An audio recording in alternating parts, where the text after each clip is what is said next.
We just had, in the last week, 26 Republican governors. That's a majority of the governors in this country put out a public statement through the Republican Governors Association and put out a letter to Joe Biden saying we are not going to comply with these policies coming out of the WHO, with these policies and recommendations coming out of the Biden administration. This is Kaiser Johnson, and these are the Miles Franklin Weekly Specials for September 9th through September 16th, 2024, while supplies last. First, we have a very limited supply of backdated silver Australian Kookaburra 10-ounce coins at just $3.10 over spot per ounce. Next, 1-ounce backdated platinum maple leaves are just $80 over spot. And finally, we have compelling pricing on various pre-33 American gold coins. To order our specials or any of the many other options we have available, call us at 1-888-81-LIBERTY. That's 1-888-815-4237. We're available after hours and on weekends, and we look forward to speaking with you.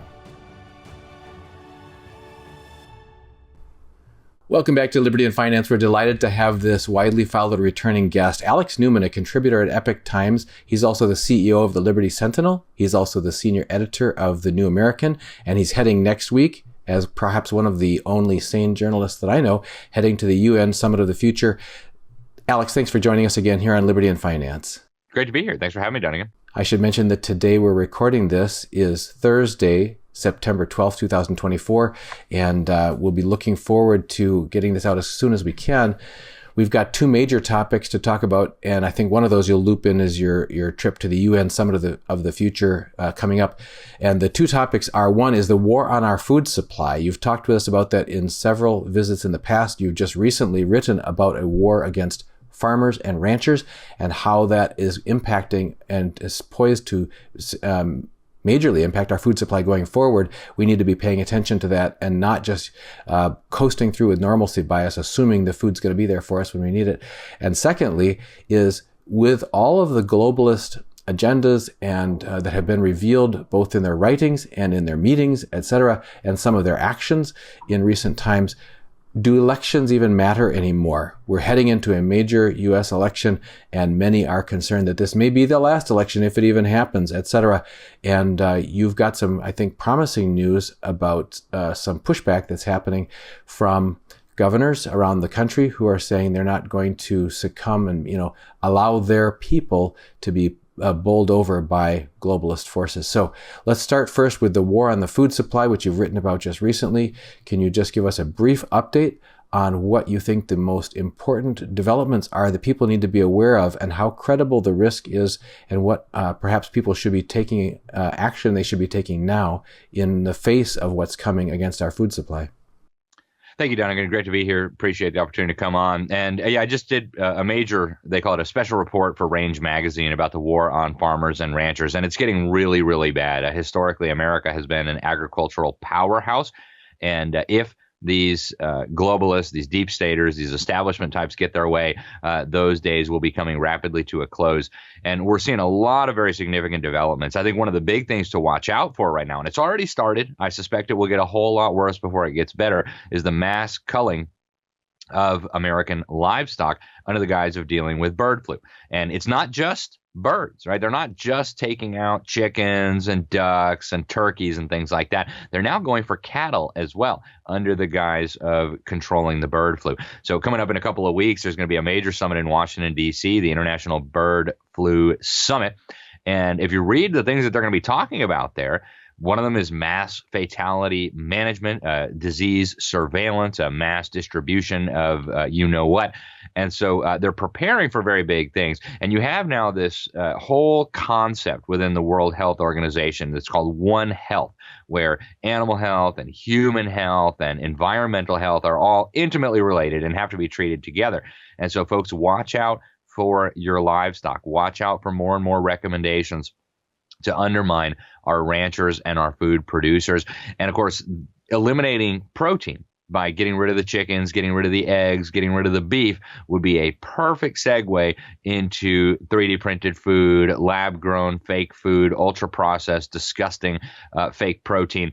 and also some of the other things that they want to do, including genetic engineering of the entire food supply. In October, I'll be going down to the UN Summit on Biodiversity in Colombia.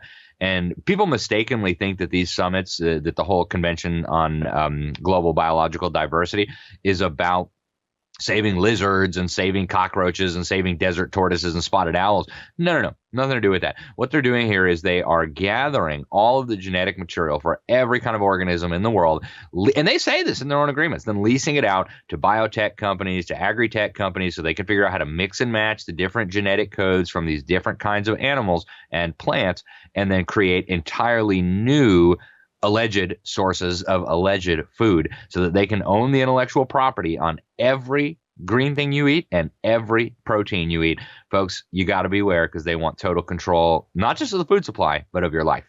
This playbook of basically cutting off people who were previously self-sufficient from their sustenance, their source of livelihood, their source of food, etc., has been going on for at least over 400 years in the modern colonial era. It happened also in previous empires with Rome and Carthage and before that. But that whole thing of you move in, take over a place, you find a way to make the people no longer able to be self-sufficient and make them dependent on you. Now you have to basically, you take their source of life away from them and sell it back to them with all kinds of controls attached to it. We've seen that happen time and time again, and it's happened even with birth. Home birth used to be the norm. Now you get to pay the $30,000 to $50,000 to have your or $100,000 to have your C-section in the hospital, so they can sell you that. Now we're seeing on and on with nutrition or drugs, etc., that you can't even imagine life going forward without buying it from Pfizer or whoever, Moderna, etc. And your water, now when more people are drinking, they're buying their water rather than having, it's on and on and on. The things that God gave us, the sun and the rain and the plants that grow, no, that's all being taken away. So you're saying that our food supply, being able to just grow our own food as an agricultural community and feed ourselves and have enough abundance left over that we can feed the world is a thing of the past. And what's the future that's planned for us is that if we want to survive, that the food we have to buy will be not only something we have to purchase through those who control its supply, but also that it will be frankenfood, basically, derived from laboratory and genetically modified and spliced and everything, with absolutely no way of knowing how that's going to interact with our entire microbiome that's inside our bodies and our immune system and everything that's been developed over hundreds of millions of years. So this sounds concerning. Some people might think, that's decades and decades away. I don't even know it'll even affect me. How close are these changes coming, and is there anyone that's resisting them? Well, they're coming very rapidly. In fact, it's happening so rapidly that it's very difficult to even keep up. And one of the things that I did for my recent special report on this issue was look at what was happening globally, right? This is not just a uniquely American phenomenon. This is something that's happening at the international level. It's happening in South Africa. It's happening in Brazil. It's happening in China. It's happening in Holland. It's happening in Sri Lanka. It's happening in all of the world. And there are different excuses. There are different pretexts to justify this in different parts of the world. But it's ultimately aimed at the same thing, to eradicate the small independent rancher, the small independent farmer. And so we're seeing these policies designed to destroy these independent ranchers and farmers coming in at breakneck speed. I actually started the article interviewing a rancher out in California, Debbie Bacigalupi, who's become a friend of mine. She's a wonderful lady. And she's got a major cattle operation there. They've got, I think, 5,000 acres in Northern California. And every day, a new regulation, a new control, a new restriction on their water, a new fine for this, a new permit needed for that. And it's at the point where these embattled farmers and ranchers don't know how much longer they can take this anymore. I was at the RCAF convention, the Cattlemen's Association here in the United States in South Dakota just a couple of months ago, giving a speech on this. And the horror stories I was hearing from cattle ranchers, from sheep producers about their involvement with government. That is now the most significant obstacle to their business, is government constantly hounding them, constantly trying to shut them down, constantly finding them. And if you look at China, China is the place where they have the easiest ability to do this. The regime there has wiped, and people don't even believe me when I say this, go look it up. The regime has wiped almost 1 million villages, not villagers, villages, off of the map. These were agricultural communities that in many cases were there for centuries, if not longer, where these little farm plots were in the hands of the same family for centuries, that are being completely wiped off the map. The towns no longer exist anymore. They're either in ruins and abandoned, or they're just paving over the whole thing and putting some big giant corporate mega farm where the regime enters into a partnership with the corporate mega farm. So this is happening all over the world. In South Africa, they're just outright murdering the farmers. In Brazil, they're claiming we got to give this land back to the Indians. So they've got different pretexts in every different place where they're doing it. But ultimately, you can tell very easily it's all calculated to bring about the same result, the destruction of our agricultural systems and the total centralization of the food processes. And folks, if you don't take action, if you don't speak out now, I guarantee you, your food supply is going to look dramatically different within the next few years. Where are we seeing effective pushback and creative solutions to avoid this totalitarian takeover of our food supply? Well, we're seeing more and more state and local governments get involved and say that we're not going to tolerate this anymore. I was at a sheriff's conference in Orlando just less than a week ago, and we had state and local and county officials, including sheriffs, including leaders of county commissions, all talking about what they are doing to push back on this tyranny in their jurisdiction. So we had a whole bunch of county representatives who came and said we passed a constitutional county resolution or ordinance. And one Collier County in Florida passed the first ordinance on this, saying we are a constitutional county. Nobody can come into our county and infringe on people's property rights, infringe on people's religious liberty, infringe on people's free speech, infringe on people's gun rights. So we're seeing more and more pushback. And at the gubernatorial level, and I know you mentioned this a little bit in the introduction, I hope we'll have a little bit of time to talk about it later. We just had, in the last week, 26 Republican governors. That's a majority of the governors in this country put out a public statement through the Republican Governors Association and put out a letter to Joe Biden saying we are not going to comply with these policies coming out of the WHO, with these policies and recommendations coming out of the Biden administration. And as they pointed out in their letter, health policy is not a federal responsibility. Article 1, Section 8 lists all the duties of Congress. Congress has all legislative powers. And so these governors said in their letter, this is not even a federal responsibility. You can't delegate something that's not a federal responsibility to an international agency, right? This is our jurisdiction. So we need that across the board, not just on farming, not just on healthcare. We need that across every area of policy, because if we don't start seeing more active resistance like that, I think in the very near future, all policy decisions are going to be made by completely unaccountable forces at the national, regional, and then international level.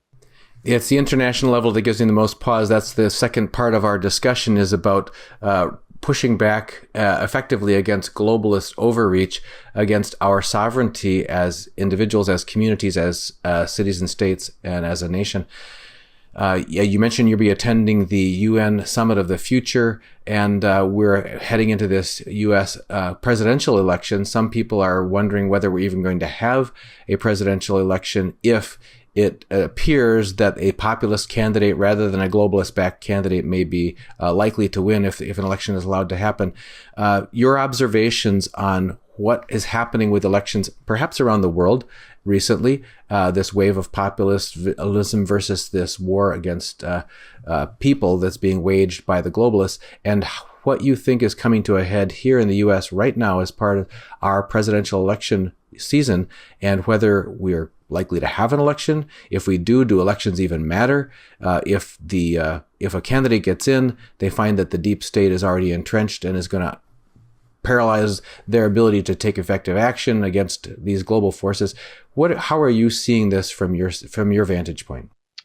Well, it's interesting that we're talking about this right now, Doug, and I literally just got back from lunch with a retired, very high-ranking law enforcement officer who got involved in the political process in this last election and was absolutely appalled by what was going on there, even in local races. It's at the point now where this individual told me they don't believe that elections in the state of Florida, by the way, and people look at Florida as like the gold standard. They don't believe elections in the state of Florida are being decided by voters. And this is not just, some tinfoil hat wearing random person. This was a very high ranking law enforcement officer who spent 30 years in law enforcement, who saw this up close and personal, who understands the rules of evidence, who understands how to write an affidavit with probable cause, who reached out to law enforcement authorities and courts and state attorney general to get involved with this stuff and was stonewalled at every level. So we have a massive problem with elections all over the country. I don't care what state you live in. This is massive, and it happens in Republican states too.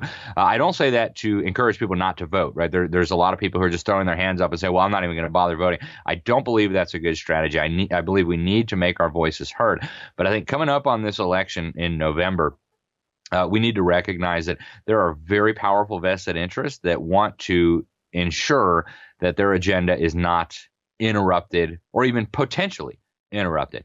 And I believe they will do anything they see as necessary to try to stop the election of a particular candidate who, at the very least, they don't feel like they can control. And I think that means great danger ahead for our country. The World Economic Forum started talking in January of 2023 about the possibility of a polycrisis, where you would have maybe an economic crisis and a social crisis and an environmental crisis and a health crisis and all these different crises merging into one super crisis, mega crisis, polycrisis as they call it.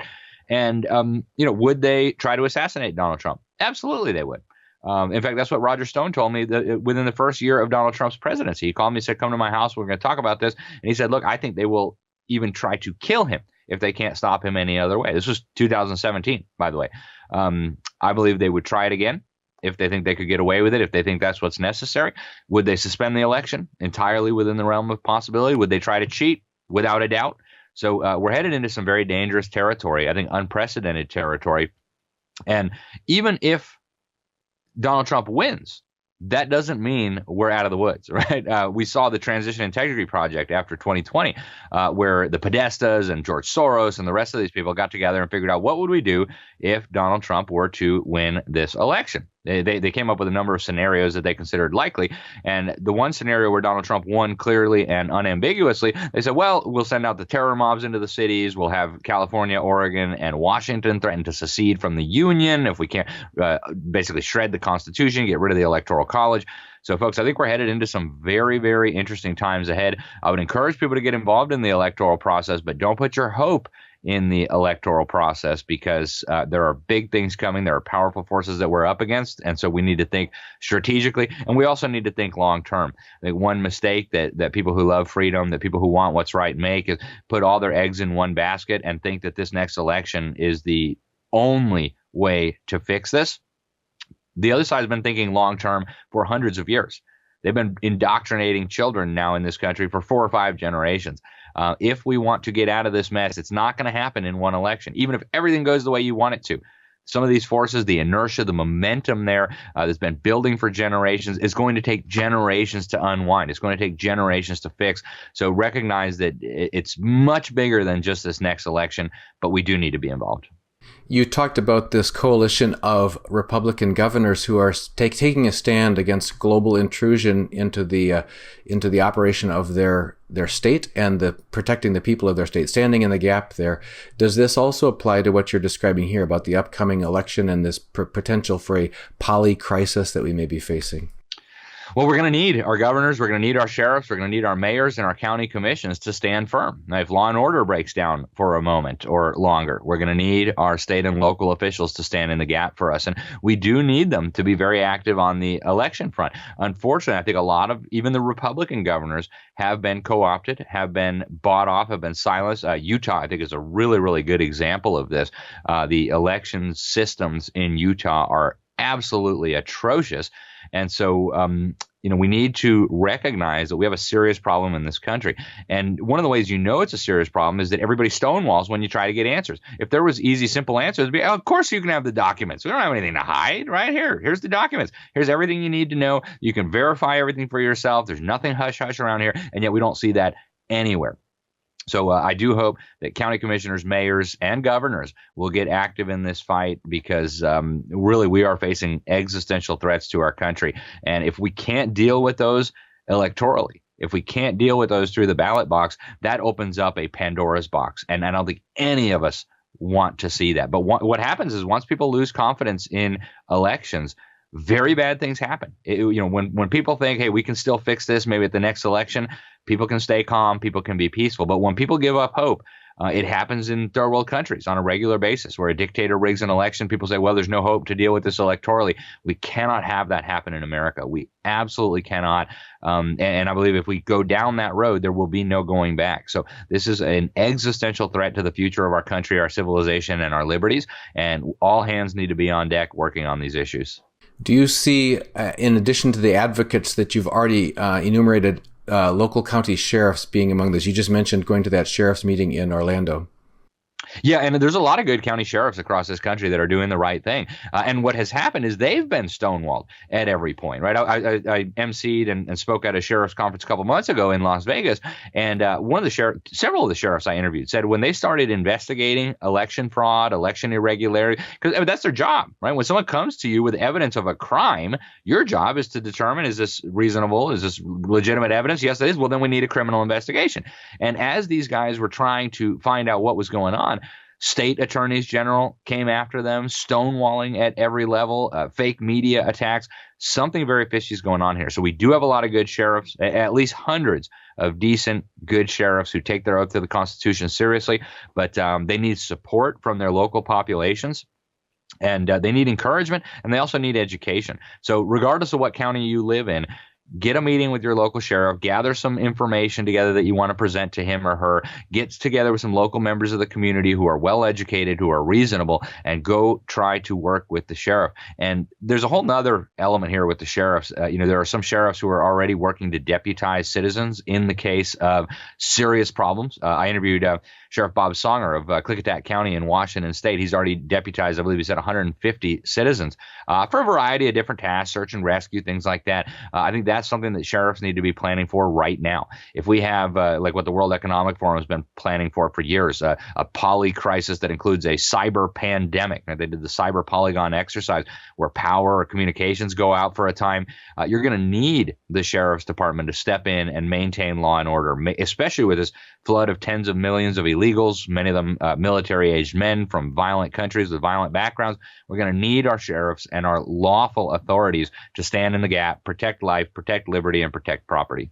Alex, for people who want to follow your work, where should they get connected? My personal website, libertysentinel.org. Sentinel is SENTINEL, libertysentinel.org. Sign up for my newsletter for free there. I serve as senior editor at The New American. It's the New American magazine. You can find us at thenewamerican.com. And those are the easiest places. On X, it's Alex Newman _JOU. And on the education front, Public School Exit, but lots of different places. But homepage, libertysentinel.org. Alex, thank you for joining us again here on Liberty and Finance. Thank you, Dunnigan. This is Kaiser Johnson, and these are the Miles Franklin Weekly Specials for September 9th through September 16th, 2024, while supplies last. First, we have a very limited supply of backdated silver Australian Kookaburra 10-ounce coins at just $3.10 over spot per ounce. Next, 1-ounce backdated platinum maple leaves are just $80 over spot. And finally, we have compelling pricing on various pre-33 American gold coins. To order our specials or any of the many other options we have available, call us at 1-888-81-LIBERTY. That's 1-888-815-4237. We're available after hours and on weekends, and we look forward to speaking with you.